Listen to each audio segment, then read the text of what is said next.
Hi, today I'll be telling you a little bit about living organisms. Biodiversity refers to the variety of life on Earth. This includes the different plants, animals, and microorganisms that all call Earth their home. It's almost impossible to fathom how extensive biodiversity truly is. Even though the many organisms of the world are classified by their differences, living organisms all share a set of common characteristics that distinguish them from inanimate objects.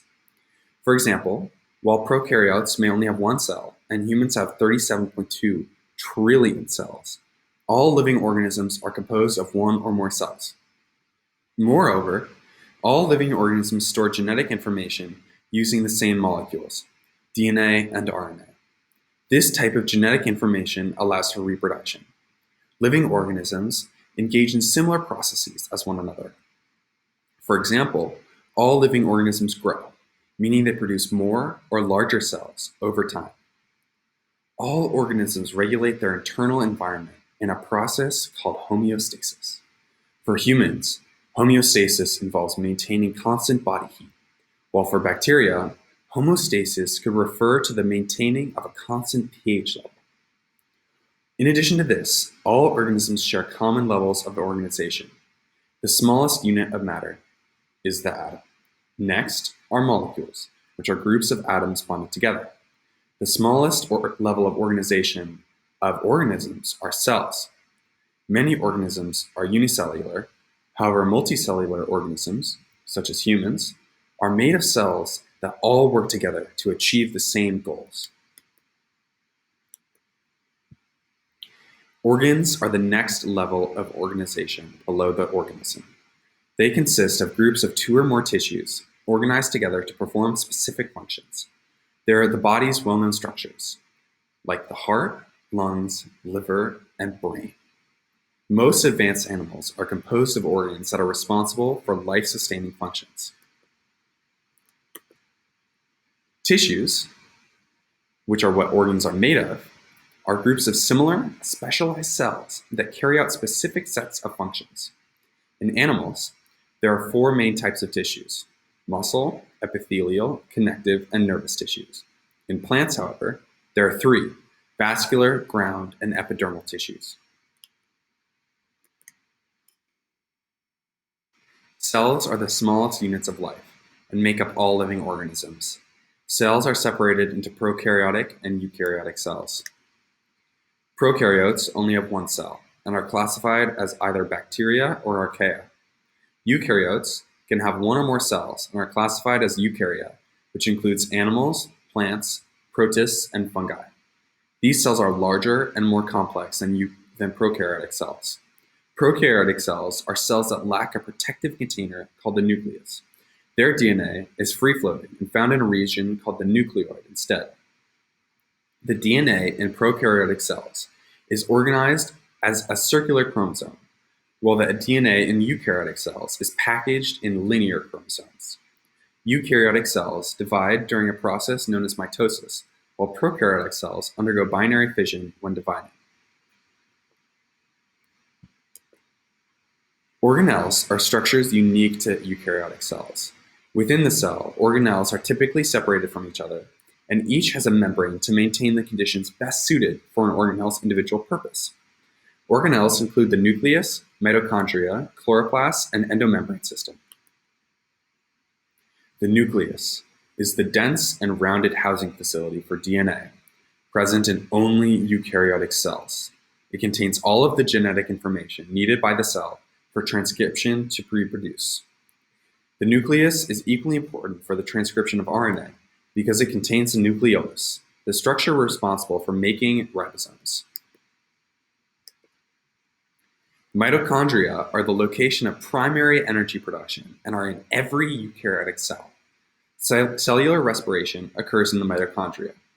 Respiration is a set of metabolic reactions in which oxygen and glucose molecules are converted into ATP, the energy source for the cell. Mitochondria have their own circular DNA, similar to bacteria, which is the source of the endosymbiosis theory. This theory claims that mitochondria originated as bacteria entirely separate from eukaryotes. and that later they evolved with eukaryotes to work together, resulting in the mitochondria entering the eukaryote. The endosymbiosis theory is also applied to chloroplasts. Chloroplasts are organelles only present in plants and some bacteria that participate in energy production. Instead of creating ATP, chloroplasts focus primarily on creating glucose from sunlight and carbon dioxide to fuel cellular respiration. In animal cells, there are no chloroplasts, so mitochondria rely on food consumed by the organism for glucose. The endomembrane system is the system of other organelles in the eukaryotic cells. They cooperate to create, distribute, and then get rid of proteins. This system includes the lysosomes, endoplasmic reticulum, and Golgi body. Lysosomes are small containers distributed throughout the cell, which contain enzymes used to break down complex molecules such as unneeded proteins. Because these enzymes need a very acidic environment, they're kept away from the rest of the cell in lysosomes to avoid damaging other parts of the cell. They can be used to destroy unwanted bacteria. There is one endoplasmic reticulum in the cell, which is separated into two parts, the smooth ER and rough ER. The rough ER is where ribosomes are attached to the ER, giving it a rougher appearance. It makes pieces of membrane and functions with the ribosomes to produce proteins for the rest of the cell. The smooth ER has no ribosomes attached to it, so it is not involved in protein creation. Instead, it produces lipids and other substances needed by the body. The Golgi apparatus, Golgi complex, and Golgi body all refer to the same organelle which has several functions. It receives the output from the endoplasmic reticulum and can attach carbohydrates to new proteins to make glycoproteins. It also distributes new products to the rest of the cell in special vesicles, containing containers made of membrane, which the Golgi can also produce.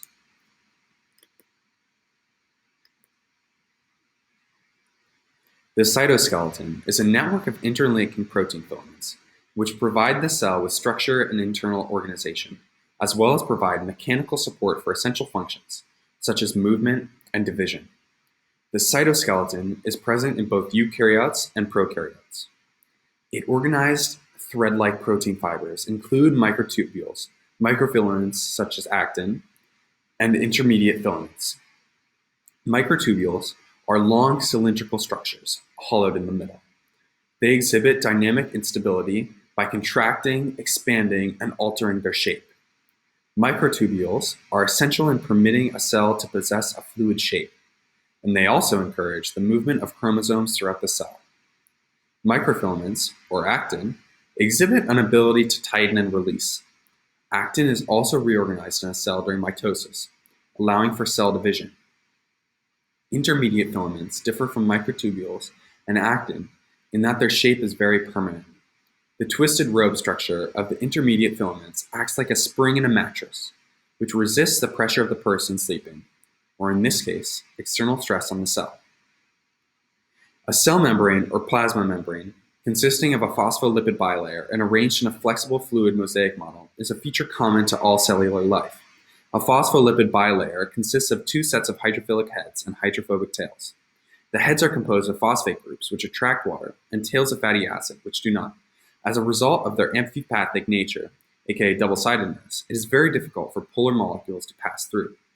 Without some assistance in transporting material across the bilayer, useful atoms like sodium, potassium, and elemental hydrogen would be unable to enter or exit the cell. This is where the fluid mosaic model comes in handy.